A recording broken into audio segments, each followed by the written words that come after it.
Joining me for this special and critically important dialogue on key matters of national importance. One of the first matters, of course, is national security. As Minister of National Security, but more so as a citizen and father, I am truly disheartened by the recent acts of violence in and around the capital of Bastille. I want persons to be rest assured that your government is working quickly and strategically to quell this violence for the safeguard of all, because a life loss is a special life loss.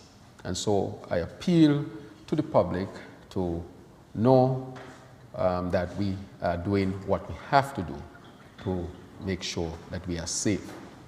On the issue of healthcare, on the health front, we continue to build the process structures needed to improve the delivery of quality healthcare service in St. Kitts. Key to this is ensuring that top management are in place and functioning effectively. I am also ensuring that all the health workers would receive the support that they need. And with that, I would like to really welcome the new PS for Health, Dr. Sharon Archibald, on her appointment, as well as the new PNO, the Principal Nursing Officer, Dr. Rondalyn Dennis Bratcher. As you know, we had not had a PNO for, I think, for the past 7 years. That was since in 2015 when we had our last Principal Nursing Officer. So we want to welcome her. We are now in the process of making sure that we have at least two doctors working per shift at the JNF hospital, covering at least 90% of the shifts. We're also going to have from tomorrow, Saturday, nurses in triage. Those nurses are experienced nurses whose function really is to triage patients when they come to the emergency room to cut down on wait time, both at entrance and also when you are being cared for, as there will be at least two doctors to care for our patients. We have made a number of other significant changes within health that you'll be able to talk about. In my capacity as the Minister of Finance, I have received an independent forensic audit report about the management of the development bank. And I would say that it is indeed troubling. And more of that will come out as we go along. And lastly, in my statement, I want to mention the PAP. At this present time, it is still called the PAP. There has been a process of revamping this program. I want to say that today we will start with paying about 2,300 persons, and those persons would be persons 60 years and older who identify themselves as the main applicant for the benefit during the registration period. Also households headed by persons with disabilities and households with minor children of both the unemployed and employed, whether male or female. And the program will continue to roll out during this month. And so people can expect, or citizens can expect, further improvement to this program. Lastly, I want to just mention the Governor General's installation ceremony. History will be made once again in our history this Saturday, February 4th, 2023, when the first woman Governor General in our history will be installed. The St. Kitts Nevis Labour Party has always been at the forefront of revolutionary initiatives, movements, and policies in St. Kitts and Nevis. The installation of Her Excellency Marcella A. Liebert is yet another example of the progressive and empowering ethos of this Labour administration. And so I want to extend my heartfelt congratulations to her on her installation, which is to come tomorrow. We will have heads of states and heads of governments who will also be here to see that historic event. And those are by way of my very brief opening statements. And as you can see, this is a new type of encounter where I sit and face the press so that we can have a dialogue on these matters of national importance. And so I turn it over to you, the press, to ask your questions. Thank you very much. Jason Davis of ZIZ Broadcasting Corporation. My questions are going to be about specifics. In the first topic of national security, you mentioned the recent upsurge in crime. We've had a series of fatalities within the past few weeks, and you said that the government is doing what it can. Can you be a bit more specific? What exactly is being done in response to the recent upsurge? Well, I would say that we have come to recognize that there was a program in place that had not been fully built out, that there were a lot of gaps. It's almost as if you were putting a plaster on a sore, as we say colloquially here in St. Kitts and Nevis.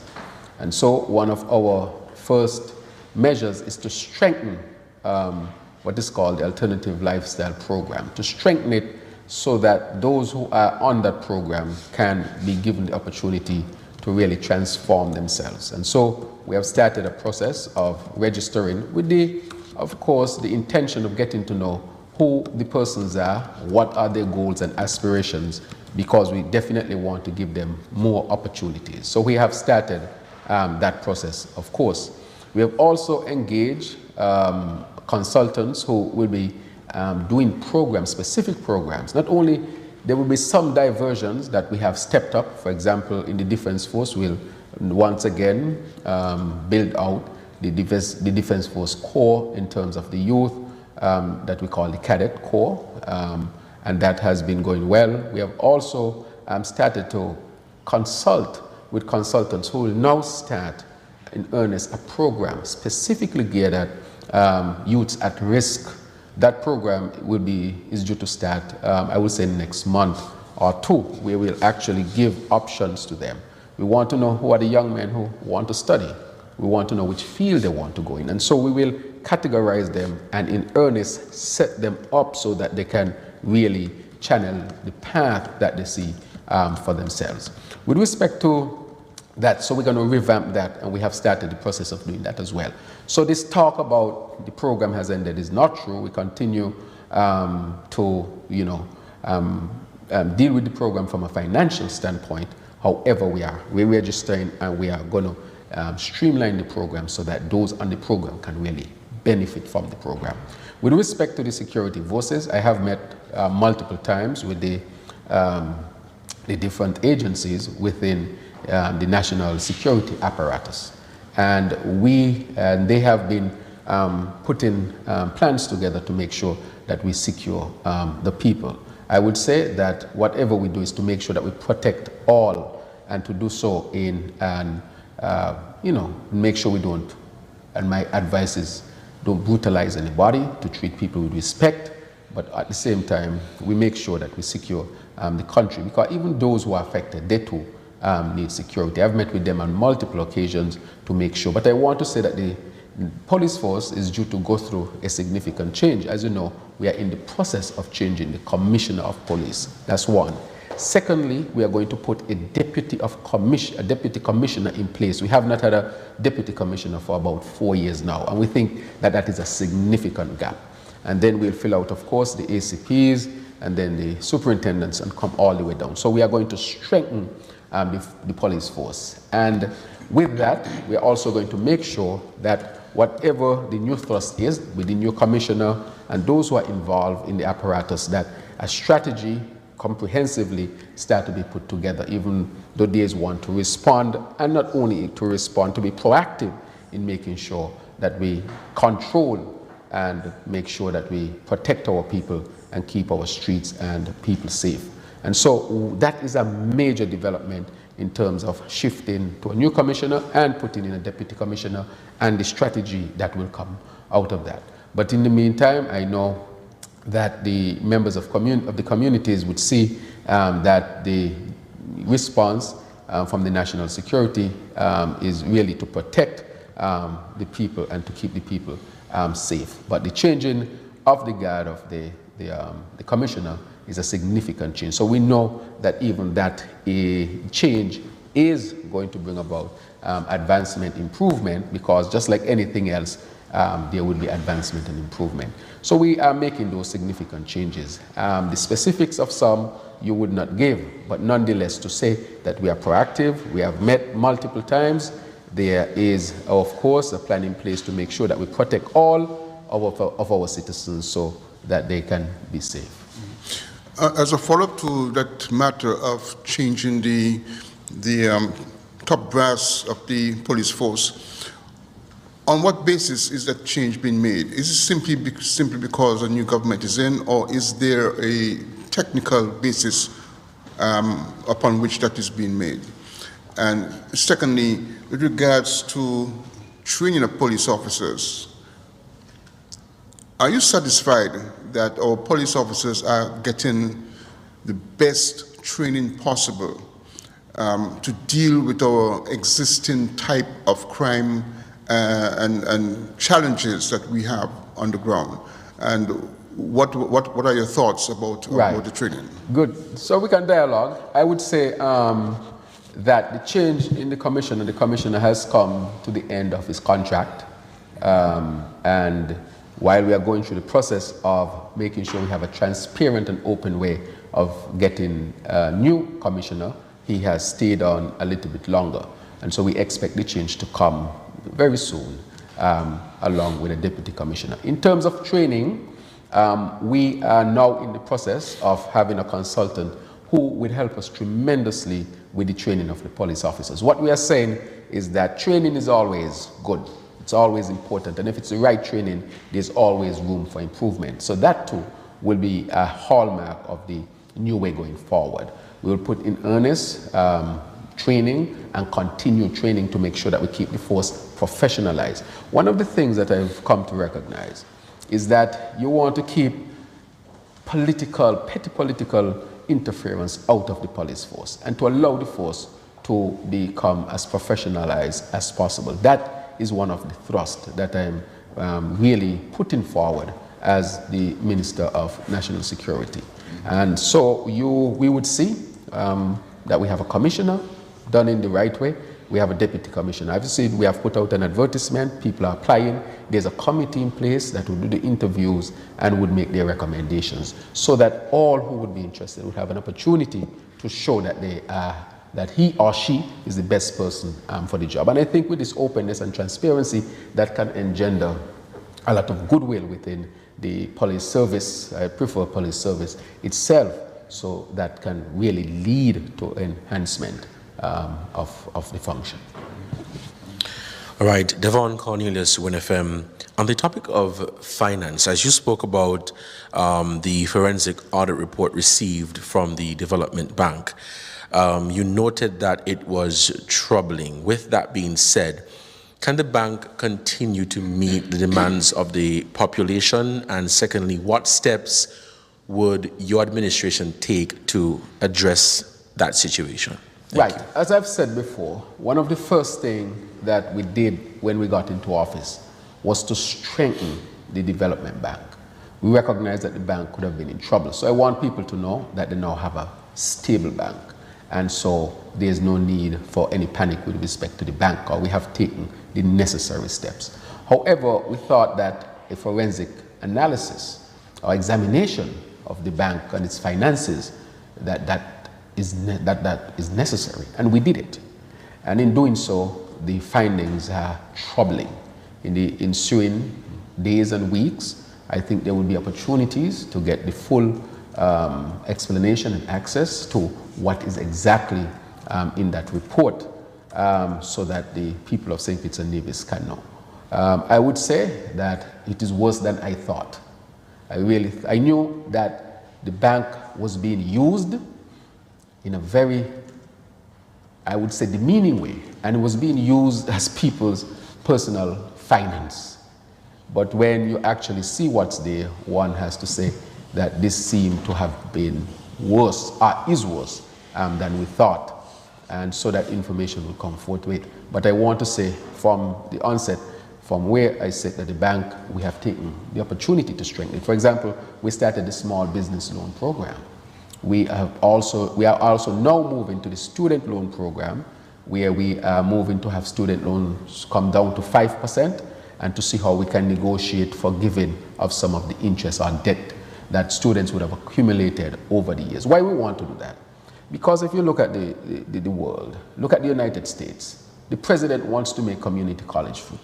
You go to Western Europe, universities free. You go to the East, a lot of the institutions are being supported by the government. What they are recognizing is that the more educated the people are, is the better opportunity for the viability and the advancement of their country. We must adopt the same thing here. That is why we made college free. But we cannot just leave it there. That is why we went further and ensured that economic costs at UE covered all professions, whether it is medicine, law, whatever it is, so that people are not left out. What was happening is that children of poor people did not have access or had access with difficulty to law and medicine, while those who had the resources could have gone because they don't need the economic cost. We have removed that so that we can have total access to all the professions at University of the West Indies, for example, by all of our people. And all of what we are doing in education is to make sure that our people have access to good quality education.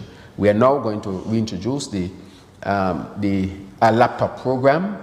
That again is to make sure that our people have access to devices and also would have access to the internet so that they are connected, so that our students can really be prepared for the future to compete in this world. As we know, the world is becoming small and small, and those who are better prepared are those who are better apt to survive. And we must make sure that our people are best positioned for opportunities that we want to offer, so that our young people would not look at violence and gangs as a viable means.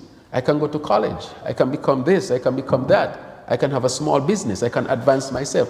These are the barriers that we are making sure that we remove so that our people can have full access to education, and as a result, our people can really enjoy a good standard of living here. To continue on the topic of national security, you noted that your administration will be seeking to strengthen the peace program.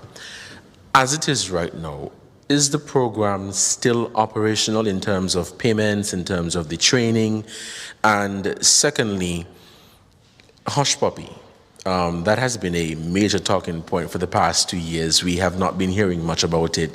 What is the status of that investigation? Right, so I would say with respect to the peace program, we have continued with the payments, but we wanted, of course, register people so that they can be properly paid, and we are saying that people must work for what they get.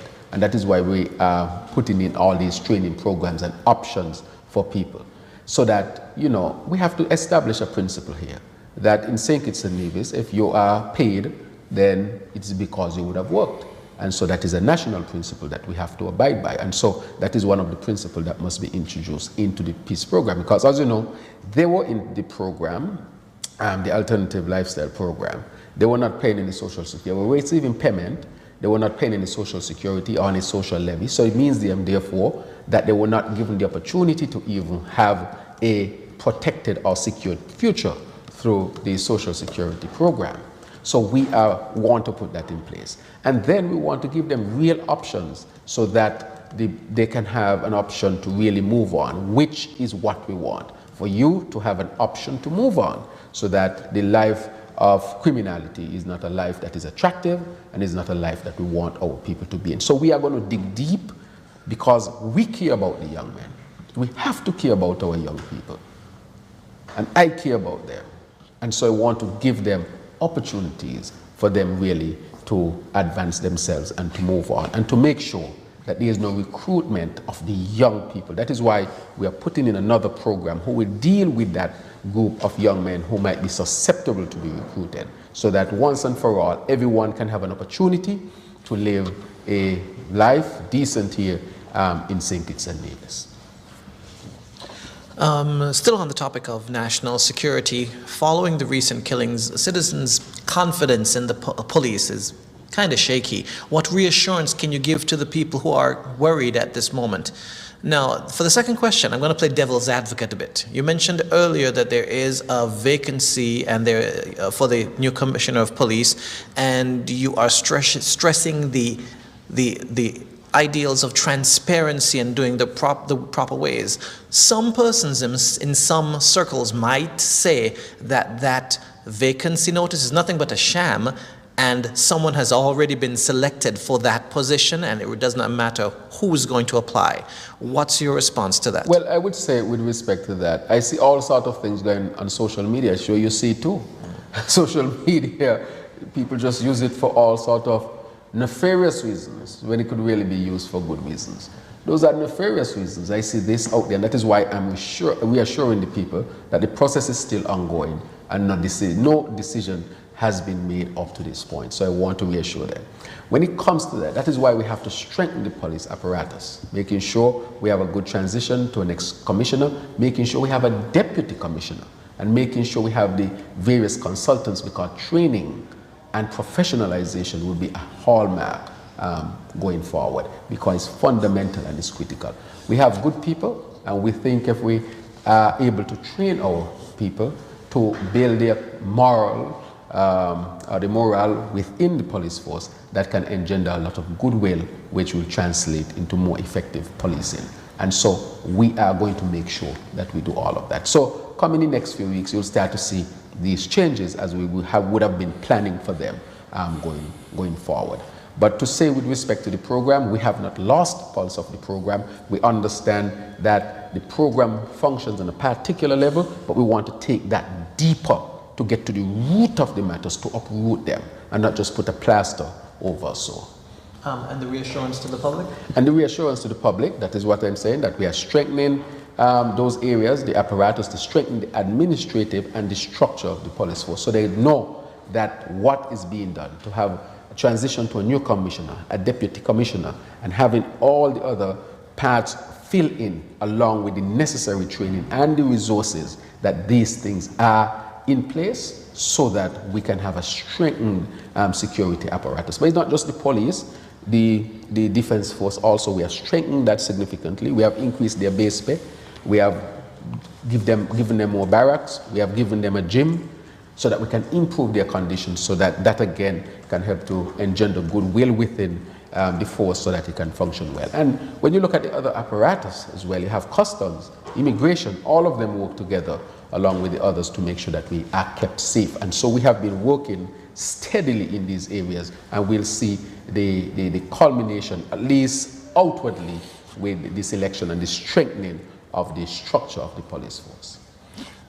If you could just backtrack just for a minute with regards to the development bank. You did say that the forensic study has shown some troubling patterns. Are you in a position to say at this point in time whether or not criminal matters are being considered as part of this forensic study? Well, what I would say, Mr. Bat, is that as the days and weeks come, we will have more information. However, I would say that wherever things lead is where they would be allowed to go, because it's very troubling what is seen in that report. All right. On the matter of national security still, the issue of immigration has always been a problematic and sometimes a political football.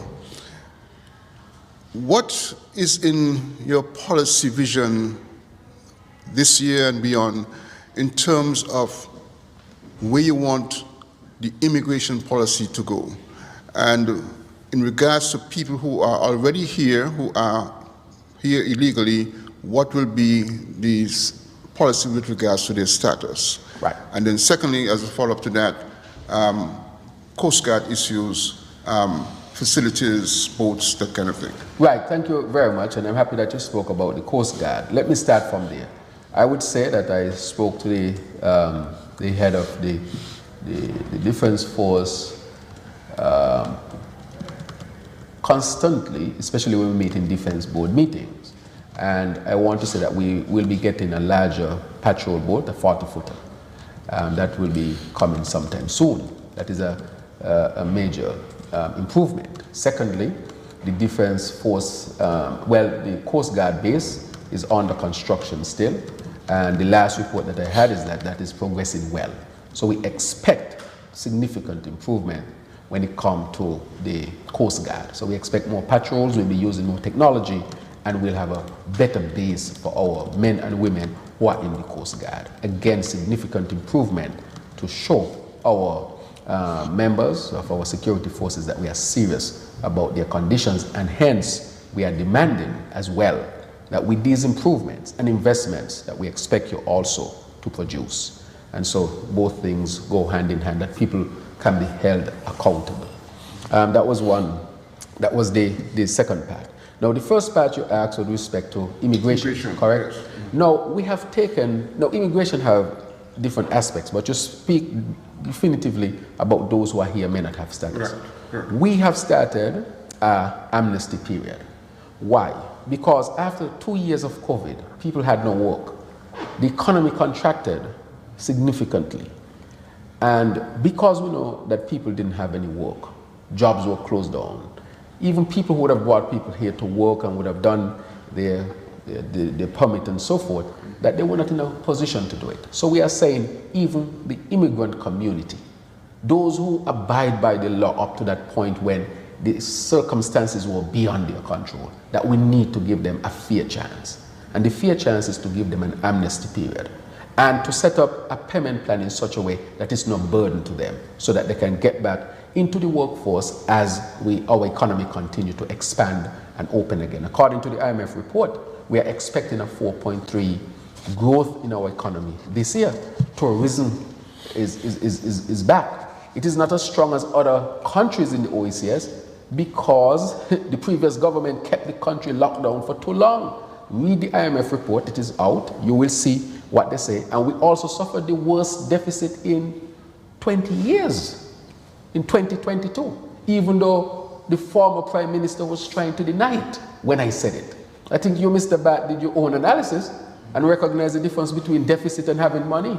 You can have money in your pocket and still owe. I think most people are like that. Because you have money in your pocket doesn't mean you don't owe for your mortgage, correct? And if you have less money than you owe, then you're in a deficit.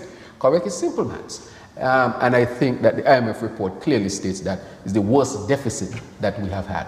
And one of the things that hurt our economy was as a result of that. So our immigrant population was also affected. And we are a government of compassion, but we believe that we should follow the laws. And those would have a period of amnesty with consideration of payment so that they can get back into the workforce and have an opportunity to provide for themselves and to provide for their families.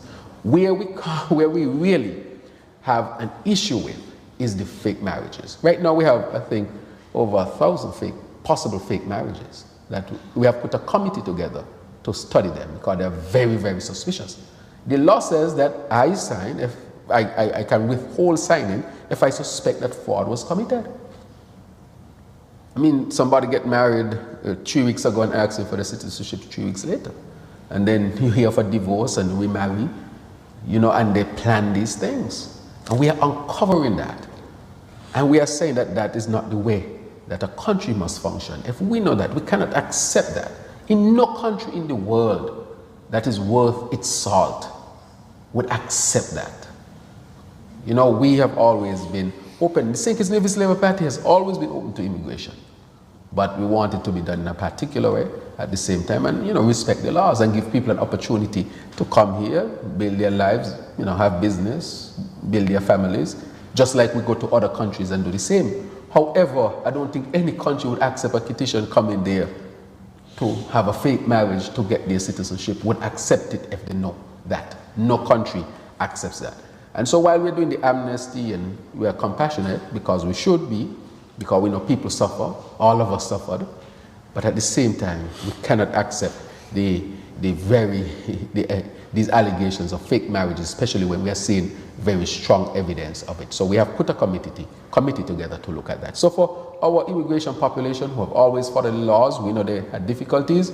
We are here, and I'm asking them to go to national security to have their situation looked at. So I'm using this opportunity to tell them that there's an amnesty period and I'm encouraging them at the same time to go to national security to have their matter resolved. Is the time left on the amnesty period? Well, we are looking, basically, are looking at least 3 months, because we're encouraging them to come in so that we can, have them dealt with, so they know that in this period they can really go. So you yourself, you should probably encourage them. It would help us so that people can get themselves regularized and back into the workforce. Mr. Prime Minister, just 2 more questions for me. On the topic of the CBI program, how many passports has your administration issued, and can you give an idea of some of the nationalities? As it relates to the Governor General, questions have been raised on social media as to the former Governor General. Was he asked to resign, or did he resign on his own? Can you comment on that? Well, I have been very, very gracious to former heads of states and former heads of governments. He is, of course, he was the previous head of state. If you go back and you see how Sir Edmund was treated, Sir Edmund Lawrence, the disrespect with which he was treated, basically kicked out of the place, had no privileges after he left. He was not even included in an official protocol list. When I got there, I decided I would not treat the former Prime Minister like that. I left him with a driver and a vehicle at that point, because irrespective of the political differences, he is a former head of government, a former Prime Minister. That should be respected. And when I went to visit the former Governor General, Sir Tapley, he and I had a discussion, and I asked him, how do you want to leave the office? He gave me a timeline. I respected the timeline. People were like, Dr. Drew, you're Prime Minister now and the Governor General is there. But yes, you have to respect. My approach is that. He is the head of state. He should not be asked to leave in disgrace or be treated in a disrespectful manner. We are decent people. We have to act decently, even if we have political differences. And so he said to me he wanted his time would be up to the end of December, because he wanted to put things in place and so forth. I said, fine, leave him until that. I went back to see him again, and he said, PM, I need some more time. I said, no problem. And I gave him until the end of January. And with that, he has a driver, he has security. And I told him I would put a committee together to put a comprehensive program together, a process of how former head of states and government should be treated. And so they can all expect that, because I believe that they should be treated in a particular way, and I think the majority of our people expect that they be treated in a particular way as well. And that had been because I was adamant that I would not allow the Governor General to be disrespected in any way. Sorry. The question for the passports and an idea of the nationalities. Right. So let me touch back on the Governor General. With that, I just want to reiterate that we'll have our first woman Governor General. That is historical. And I think tomorrow at Government's House at 5 p.m., I think, the installation ceremony will take place. With respect to the number of passports, as you know, we have a new CEO, and he's still carrying out his inquiries and the processes. He's just been on the job a short while, and he would have those numbers. And I would direct you to the office as well, so you can get them those direct numbers. I would not have those direct numbers with me, but I want you to CIU unit. You can call the government headquarters and be directed to the CIU unit to have a conversation with the new head of unit so that you can access the information.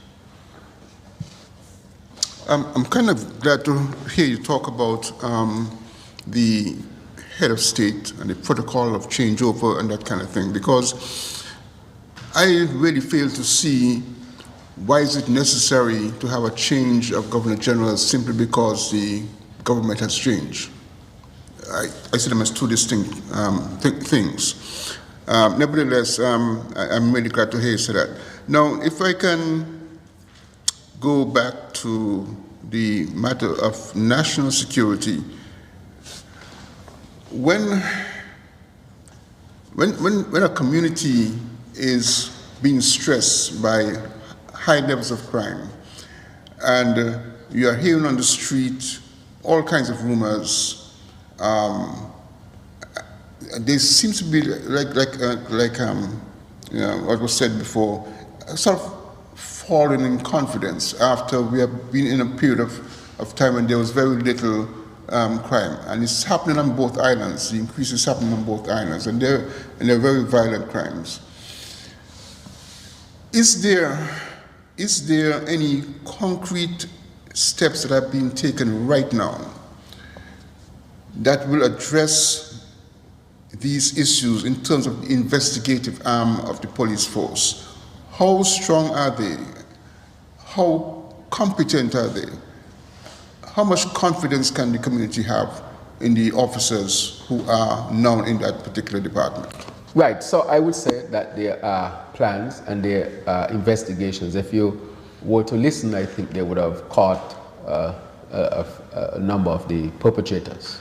I think if you follow up on that, you would see the releases. So it means that serious work is going on, and they would have retrieved firearms as well. So I want you to pay close attention to that, or even call the police and get that specific information, but I can confirm that. And I think with that type of results, it will tell you that people are working, correct? With respect to it, and I keep saying it, is that you had a program in place where what we recognize that we need to go deeper. We cannot put a plaster, because what we recognize is that the cost of the program in terms of the financial investments in those who are on the program is projecting to over $30 million, going up accordingly to the place of being unsustainable. Can you imagine that? Unsustainable. So it means that therefore that the root of the issue had not been dealt with, because now you are creating an unsustainable situation which was projected to be unsustainable all along. And so what we are saying is that we have to find now permanent solutions. But I'm very optimistic. The reason why I'm optimistic is that based on what we have done and what is being structured, I'm very optimistic of where this can lead. And we can really, at the root of it, deal with it. Because we have seen programs like these in other jurisdictions, and they have not worked. Jamaica is a prime example. We see what resulted in the end. You go to Central America, well, you see what resulted in the end. So we have seen these before. These are not new scenarios. They just go through the natural lifetime, so that you have an unsustainable program. It comes a point when it becomes. But irrespective of that, you live in a country, there can always be a spike, but you control it quickly. It doesn't mean that it's a trend. It needs time to determine if it's a trend. But it happens in any country. That it happens in the best of countries, the most, and we are among the best of countries. That you might have a period, but then there's general control and calm. And this is most likely what has happened here. But I like the fact that there has been results thus far. So that is the message that I want to bring forward. If I can also ask you about your policy with regards to the private sector. Yes. Is there, it's often said that the private sector is the engine of growth for any country. Now, what is going to be the relationship between the Chamber of Industry and Commerce and perhaps a future small business association and government with regards to having some kind of common understanding of where the country needs to go and how the country needs to go forward? Right, very good question. I met with the FS, the Financial Secretary, about 2 or 3 days ago, but this week. And I said to her, we have to now put a plan together to meet with the Chamber of Commerce and Industry, and meet with labor as well. But specifically first to meet with the Chamber of Commerce and Industry to discuss a number of critical matters, that they understand the trajectory of the government, but to also inform them as to where the economy is. We suffered the worst deficit in 2022. And we saw a lot of that money spent just before the election. And so we know partly, and I would say, what that was used for. Nonetheless, we are now coming out, and if you look at the IMF report and see what the IMF is suggesting, that the government's revenues need to go up if we are able to sustain all these social programs. So we know we had taken down the corporate tax. It had come down to about 25%. We also know that we had been subsidizing electricity for a very long time. The fuel variation charge, we have been paying for that. That is one of the things we are subsidizing to the tune of about $9 million per month. And so we know that the government's revenues are affected that way. And we are being asked to really increase the revenue collection. And so that conversation needs to be had. We are not into creating an environment where businesses cannot survive. As a matter of fact, we want businesses to survive. That is why we have formed a small business ministry, a one-stop, because we want people to go in with an idea and come out with a business, that you have a place where you can go, and to create an environment in which your business can thrive. We don't want any business to falter, and we want more businesses to be successful. It means that people can build wealth, grow wealth, and at the same time, it takes the strain off the government, because the government cannot hire everybody, you know, and therefore we have to find other meaningful ways in which people can do well, and business is one such area. And so we will meet with the Chamber of Commerce and Industry, we will put the numbers to them, and together we work together, because at the same time they want to be in an environment and a social situation where their business can thrive. So there's always a social responsibility to every business. I think every business should have that as a matter of practice. And so we will meet with them. And so I asked the Financial Secretary to prepare that so that we can meet with the business community and put forward what the findings are and how we can work together to make sure that we are in the optimal place in governance in this country, the financial sector being the most specific area. Regarding health, in 2017, St. Kitts and Nevis, along with other countries, made a commitment to implement a national dementia plan. But since then, nothing has been put in place, to my knowledge, although there has been some sort of movement in other countries. What's the Ministry of Health's plan in regard to this? Well, we have a new PS who is coming in, and a new Director of Health Institutions, and new PNO. As you know, there was no Director of Health Institution for the last, I think, 7 years. There had been no Principal Nursing Officer for the last 7 years. The Ministry of Health ran about 2 years without a permanent secretary during the last 7 years. And so we have put all of that in place. And so now the government is doing an assessment of all of these programs. This one came to my attention. As you know, I am fully abreast. I'm a medical doctor by training, and I think a dementia, this type of program is critical and important that it be put in place. And this, of course, will be taken up by the new administration within the Ministry of Health, and this will be under the purview of the new PS as well. As you know, the PS would have worked significantly in mental health, and this, I'm sure, is one of the things. I say this because we are approaching all of these in a comprehensive way. As you can see, all of the programs that we are laying out at this point in time. And you will have an update next week through the media, through communication, as to what we are doing in health. I spoke about the upgrades because those needed to be dealt with immediately. We needed to have more doctors in A&E at a given shift. We need to have nurses who are triage nurses. We need to train our EMTs. The EMTs are going to start the formal training very soon. These are certified international training, so that they can be, of course, respected anyway, but most importantly, that when they show up, they are properly trained. We're going to offer our nurses more opportunities to become specialist nurses. We are recruiting more doctors. We are improving our lab, improving our blood bank, improving our health record system, shifting over to electronic system. And so we are doing a number of critical things in health because there was no process. There was no structure when it came to these things. So many of the things that I see people might be speaking about, for example, at the eye clinic, there was no machine to do cataract surgery, a basic eye surgery.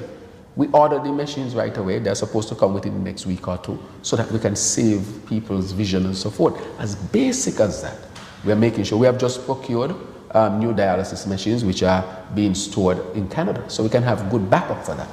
And so there are a number of critical areas within health that we are dealing with. I'm very, very optimistic about health. They're going to get quick results very quickly. I know we just been in about 6 months, and these are significant changes already that the people will see and will continue to see. The MRI machine that we have ordered to come, that is being built and so forth, those are things that we have invested in. Because I will say this to wrap up on the issue of health. Health care for us is not a privilege. It is one of, we consider it a human need. It is a need, and we must deal with it from that perspective. It is a right, rather, and we must deal with it. And that is why we are going to put forward the national, the universal health care, which we are putting in place, and part of that will be national health insurance. I'm going to ask the people of St. Kitts and Nevis to help us to deliver to them national health insurance. The St. Kitts and Nevis Labour Party delivered Social Security in the 1970s. Now we are being asked now to deliver national health insurance. That is another safety net, but you don't have to wait for it for when, you know, later in life, the majority of people, as majority of people do, you might need it now.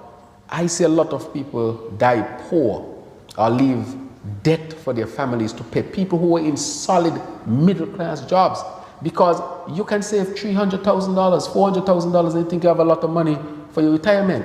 You will either die suddenly or you will get a catastrophic disease. Most people get a catastrophic disease at the end of their life because all of us will die. If you get a catastrophic disease at the end of your life, you'll see how quick $300,000 disappear. And you left your family in that dead situation. We have to have a situation where people can have insurance down to, our life expectancy now is beyond 75. But insurances only insure up to 75. So when you get a catastrophic disease after 75 and beyond, some people before, all of your savings will disappear because you will have no insurance unless you decide you will neglect yourself. And I see it all the time.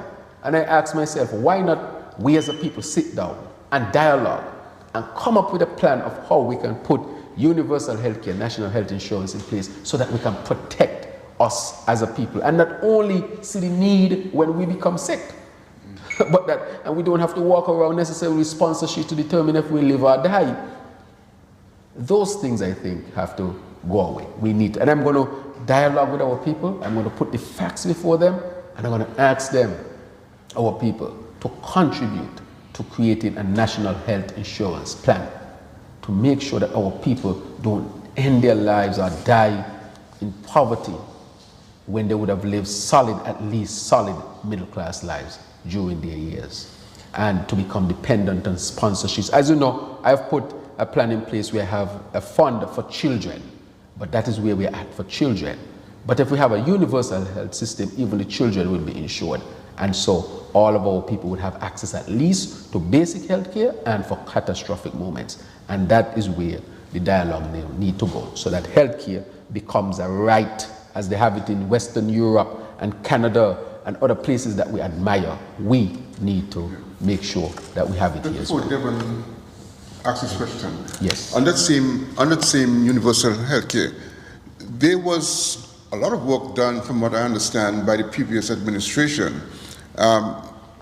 Is it that you're taking stuff from those studies, or are we starting from scratch again? Right. So I would say that started under the Labour administration. As a matter of fact, when the government changed in 2015, the plan was left on the table. I can say that. And because the government changed, instead of looking at the plan and say, if this makes sense, let's pursue it, they tried to scrap that to say we're not taking anything. Well, I am not that. If you have done some studies, if some professionals came in who were paid with my taxpayers' money and did some studies, even if it was under the previous administration and there's substance in it, I am going to use it. And I'm going to use that which was done before 2015, that what was done after 2015, and come up with the best scenario. We have to be intelligent people. Why should I put the country to something when it started under the previous Labour, continued through in the last government, and now I am here? You can use that data and that information to deliver to the people. My objective is to deliver to the people. Our objective is to do that. So if they have done work and it's valuable, and we have found some work by some professionals, and some of it is valuable, I want that. And what was done by the previous Labour administration that is valuable, I want that. We want that. We want to use all of that to put forward the best plan for our people. Mr. Prime Minister, I just have one more question. I received a number of questions, but just one more. With regards to budgetary allocations to the island of Nevis, it was noted that a committee was put in place to look at that matter. What is the status of that committee? Who are the members of that committee? Can you provide an update as it relates to the progress of the work that they have been doing or should be doing? Right. So I spoke to the Premier, and the Premier would have informed me that he would want to wait until after you had the throne speech, because remember he had elections. Even though we had agreed to it on principle, he had an election soon after the federal election. And so now he has given his throne speech. He and I have scheduled to meet to really put this in place. So we have agreed to it in principle. I have spoken to it, and we're going to put this in place to make sure we look at the Constitution, look at the budgetary situation, and see the best scenario for both St. Kitts and Nevis. We are one federation, and my attitude is somebody who lives in Jessop's Nevis, should have the same opportunity as somebody who lives in St. Peter's, St. Kitts. We are a federation, and therefore my attitude is that how can we end the back and forth as much as possible and reach a point where we can have an acceptable arrangement going forward. I would say arrangements like these need to be upgraded from time to time. Things change, reality changes, right? And as those changes take place, we also have to change. We have to adapt. We cannot continue with something that was put there from 1983 and think it will work in 2023 with a change in world. As I said, the only thing constant is change. So we also have to make sure that we change to keep up.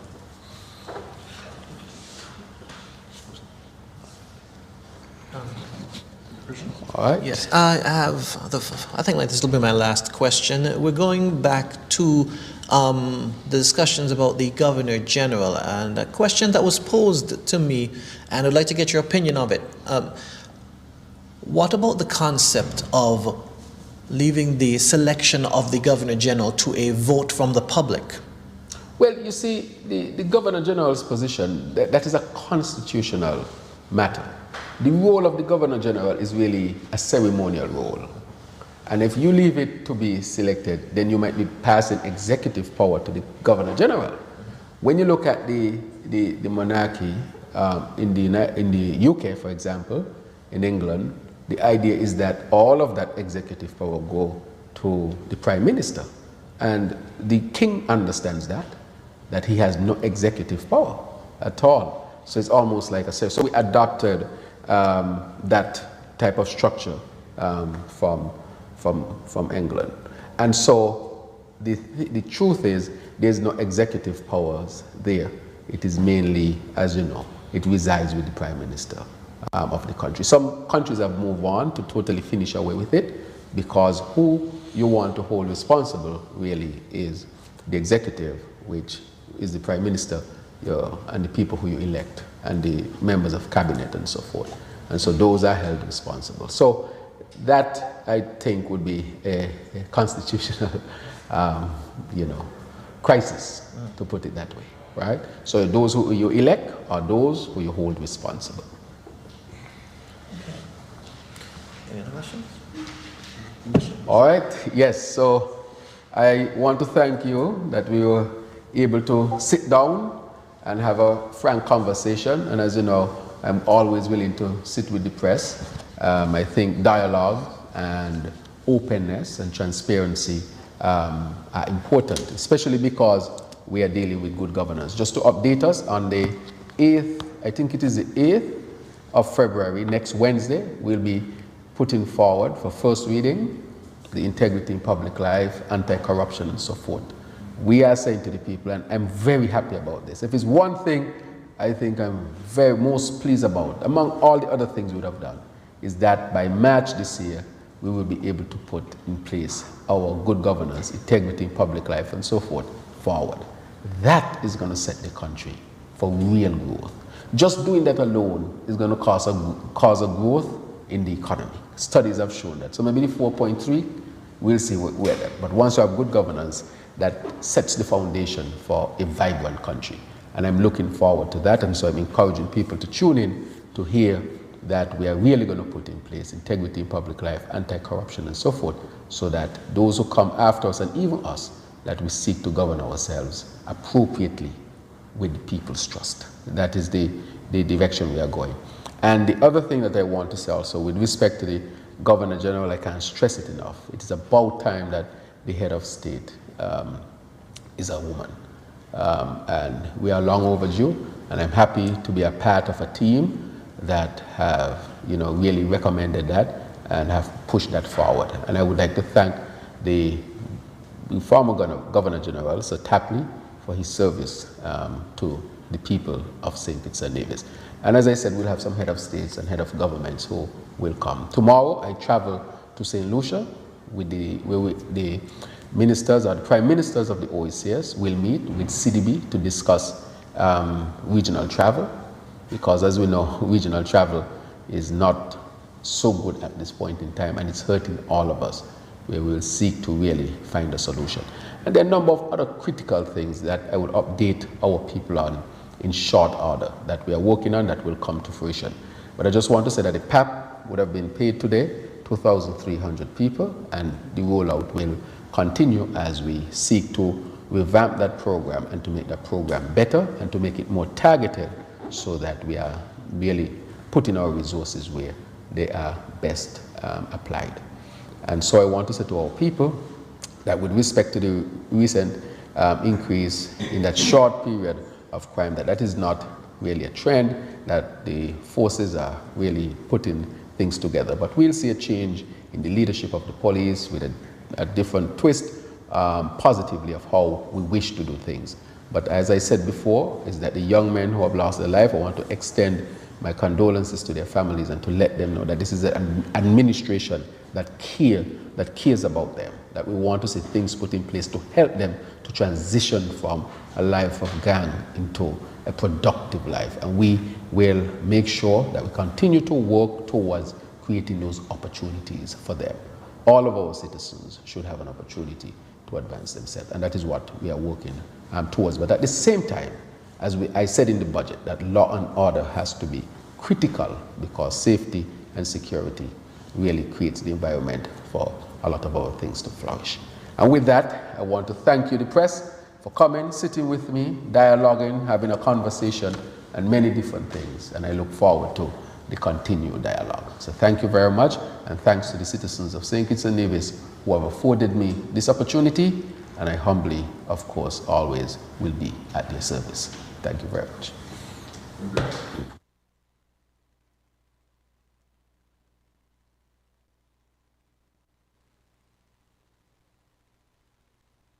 WINN is 98.9. 98.9 is WIN FM.